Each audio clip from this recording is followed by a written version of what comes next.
One of our student who got selected in RBI in the year 2021 told me a very interesting thing. उन्होंने मुझे बताया कि आपकी selection के लिए दो एलिमेंट्स बहुत काम करते हैं. First element is that how do you prepare for your exam. आप स्ट्रक्चर्ड प्रिपरेशन करते हैं या नहीं, आप रेलेवेंट सोर्सेज से पढ़ते हैं या नहीं, आप कितनी मेहनत से प्रिपरेशन करते हैं या नहीं. So all this is part of your preparation. That is the first element. Second element जो उन्होंने बहुत इंटरेस्टिंग मुझे बताया, that are you able to execute on D day. Are you able to convert whatever you know into marks on D-Day? तो वो एक बहुत अच्छा एलिमेंट था जो उन्होंने मुझे समझाया कि चाहे आप 15 घंटे पढ़ लो, चाहे आप 20 घंटे पढ़ लो, but till the time you are not able to absorb the pressure, anxiety, do proper time management on D-Day, nothing will help. ये 15-20 घंटे की पढ़ाई रंग नहीं लाएगी. So the second element he told me is the art of giving mocks. Art of giving mocks. So इस element पे बहुत सारे लोग काम कर रहे हैं, but may be this element is missing somewhere in your preparation. So we are going to talk about this today. How to plan your mocks, कितने मॉक्स देने हैं, क्या टाइम है स्टार्ट मॉक्स करने के लिए, सही टाइम क्या है, और अपने मॉक टेस्ट को कैसे एनालाइज करना. I think if you understand these 3 points, you are kind of able to translate your knowledge into marks on the D day. क्योंकि ये सारी चीजें आप मॉक टेस्ट से ही सीखेंगे, सिर्फ पढ़ाई से नहीं सीखेंगे. जो भी आपको एंजाइटी मैनेज करनी है, टाइम मैनेज करना है, अपने गेस वर्क को कैसे यूज करना है, अपनी इंट्यूशन पे कैसे जाना है, ये सारी चीजें आप मॉक टेस्ट से ही सीख सकते हैं. सो सबसे पहले, what is the right time to give mock test.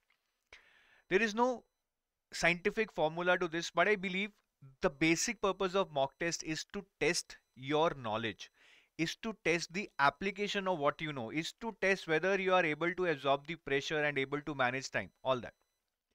तो काफी लोग मॉक टेस्ट शुरू से ही शुरू कर देते हैं. They are kind of doing reverse engineering. So that is not the actual purpose of mock test. अगर आप उस पर्पस से मॉक टेस्ट दे रहे हैं तो आप जितने मर्जी मॉक टेस्ट दो, जब मर्जी शुरू करो. I am not going to talk about that here. But अगर आप मॉक टेस्ट के एंगल से ही मॉक टेस्ट दे रहे हैं, so I would say the ideal time to start giving mock test is when you are at least 70% prepared, so that you can evaluate yourself to a certain extent. But अगर 70% preparation नहीं हुई है लेकिन exam में 25 दिन ही रह गए हैं, then you should start giving mock test irrespective of whether you have done 70% preparation or not. But this is the ideal case. 70% syllabus exam से 25 दिन पहले तो हो ही जाना चाहिए. तो 70% प्रिपरेशन होने पे ही हमें मॉक टेस्ट देने चाहिए. So this is the right time to start giving your mock test. In your case, I hope if I talk about RBI grade B, you would have covered 70% of your syllabus. और अब तो exam में 25 दिन रह गए हैं. अगर 70% नहीं भी हुआ है तो स्टार्ट गिविंग मॉक टेस्ट, क्योंकि आखिरी 20 दिन में आप कोई तीर नहीं मार लोगे कि उसके बाद एकदम स्कोर जंप कर जाएगा. Start giving mock test, try to analyse के एटलीस्ट जितना पढ़ा है उतना काम आ रहा है या नहीं. Then space your mock test well. ठीक है, ऐसा नहीं है कि हम अब 25 दिन में मॉक दे रहे हैं तो पहले 5 दिन में 5 मॉक दे लें और आखिरी 5 दिन में 5 मॉक दे लें. So it's very important that you space your mock test well. There should be at least 2 days gap, मतलब हफ्ते में आप सिर्फ 3 मॉक टेस्ट दीजिए. Because it requires a lot of energy, it requires a lot of attention, mental attention, to give your mock test and analyze them. So just don't give your mock test for the sake of it. तो 2 दिन का gap रखिए, हफ्ते में आप 3 से ज्यादा mock test नहीं दीजिए. And in the context of RBI, today is 13th of August. So I would say till 3rd of September you have 3 weeks. In 3 weeks में आप 9 mock test दीजिए. And in the last 5 or 6 days from 3rd September to 8th of September, just give one mock test during that time. And do not give mock test just a day before your exam, because it will not do any good to your confidence, but it can just break your confidence अगर आपके उसमें number कम आए. And how many mock test to give, ये एक बहुत बड़ा question है. Again it depends upon the objective. अगर आप मॉक टेस्ट सिर्फ रिवर्स इंजीनियरिंग के लिए यूज कर रहे हैं, then even 100 mock test would be less. But if you are actually using mock test for the purpose of evaluating yourself कि मेरे कितने नंबर आ रहे हैं या मैं कहाँ गलतियां कर रहा हूँ, then I think 10 is a good number, though I believe that number does not matter. I know guys जिन्होंने 0 मॉक टेस्ट दिया, सिर्फ पढ़कर गए, फिर भी अच्छा किया. तो quality of your study and quality of mock test matters.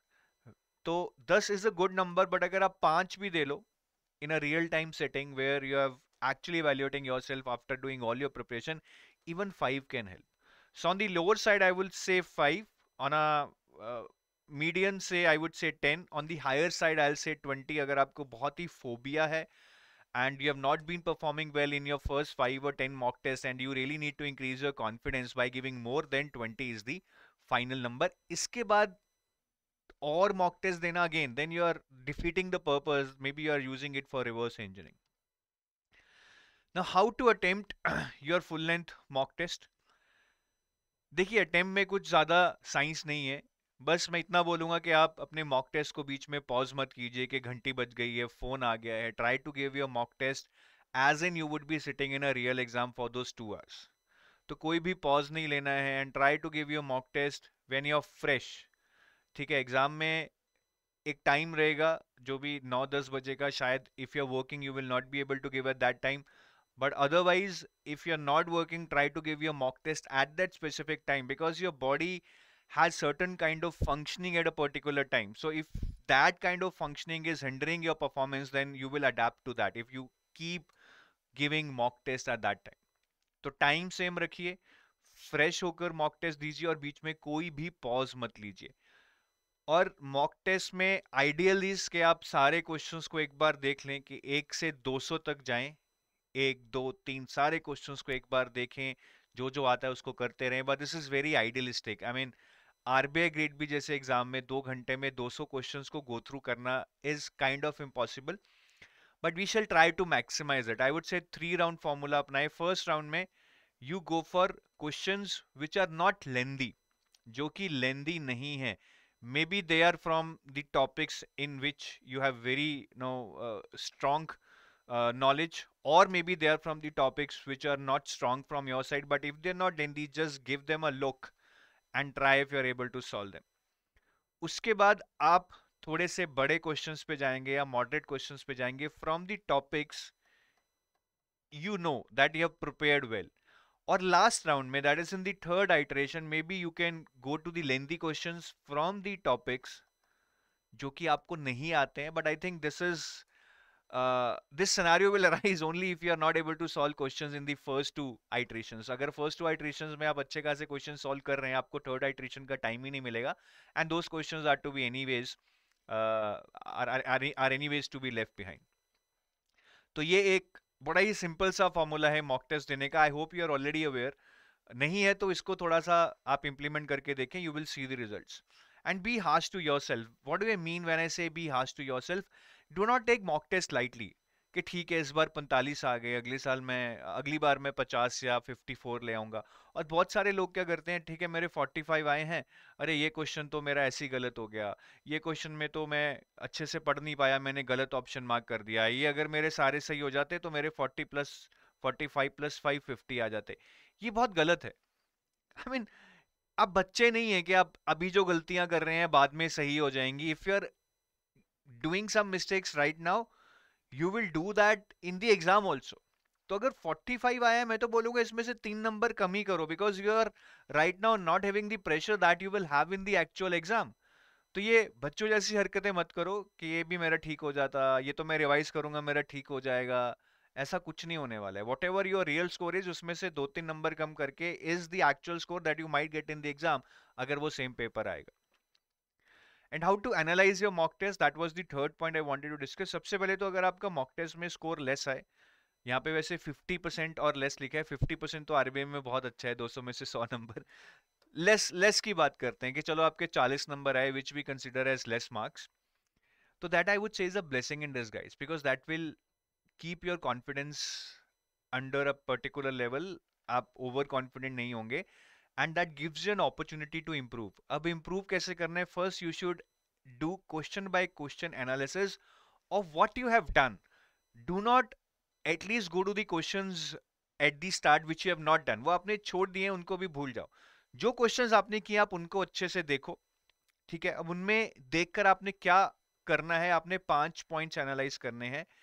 सबसे पहले तो क्या आप सिली मिस्टेक्स कमिट कर रहे हैं? I truly believe if you improve your attempt by making your silly mistake 0, without increasing your knowledge you can improve 3 to 4 marks. मतलब आप सिर्फ सिली मिस्टेक्स करना बंद कर दें तो सेम पढ़ाई जो आपने की है उसी पढ़ाई से just by improving your attempt you can increase your score by 3 to 4 marks. And poor retention, these two are the worst causes of your score being low. हमें यहां पे बहुत काम करना है। जो मैंने पढ़ लिया उसमें सिली मिस्टेक नहीं करनी है, या ये कहकर नहीं छोड़ना है कि ये तो मैं भूल गया। भाई उसको बार बार रिवाइज करो। यहां पे हमें कोई चांस नहीं लेना है, this is a competitive exam. तो ये जो 2 पॉइंट है यहां पे तो मेरा एक भी क्वेश्चन नहीं छूटना चाहिए। After that see whether you are doing some poor time management. यहाँ पे आप शायद ये एनालाइज करेंगे कि क्या ऐसे क्वेश्चंस थे जहां पे मैंने बहुत टाइम लगा दिया, शायद मैं इसको छोड़ सकता था या जल्दी कर सकता था, या इसको शायद मैं उठाता ही नहीं।